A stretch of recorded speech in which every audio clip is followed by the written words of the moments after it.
President Biden met today with two of the original plaintiffs in the Brown versus Board of Education case decided 70 years ago tomorrow.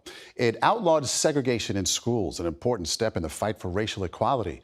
Tonight, Janet Shamlian introduces us to the woman now running the Topeka schools, guided by the legacy of that Supreme Court decision.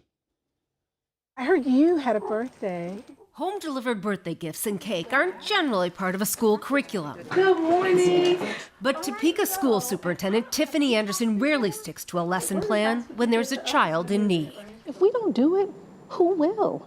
The district at the center of the 1954 Brown versus Board of Education ruling outlawing racial segregation in schools. In the past, they have tried doing separate but equal. Is now helmed by its first black female superintendent. 70 years later, do you live with the burden of their hope and dreams? I think 70 years later, I live with the privilege to help their hopes and dreams come to life.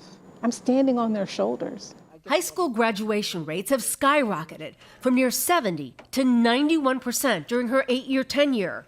She's established morale-boosting programs like graduation ceremonies for students in the nearby state correctional facility. So have faith that you will make it through and be out of this space. In a district where almost half of students qualify for subsidized lunch, she put washers and dryers in schools, as well as food and clothing pantries. It's not really hard to get people on board when they know that you care and they know they can be part of something pretty incredible and transformational. Why isn't it happening somewhere else? Sometimes fear. Fear can make you choose not to accept other people. Fear can shut down systems in a way like nothing else can. The historic district is transforming once again, this time opening its doors to refugees and migrants. Just because somebody doesn't speak English doesn't mean they're less valuable to a community.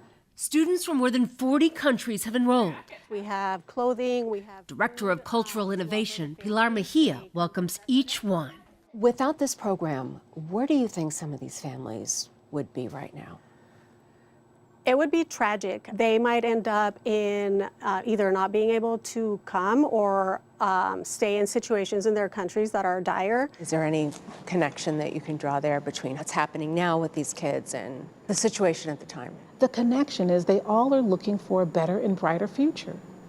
They're all hoping for something better for their lives. We're dealing with families who want more for their children. It's that better, brighter future that was fought over 70 years ago in the schools of Topeka. Janet Shamlian, CBS News, Topeka, Kansas.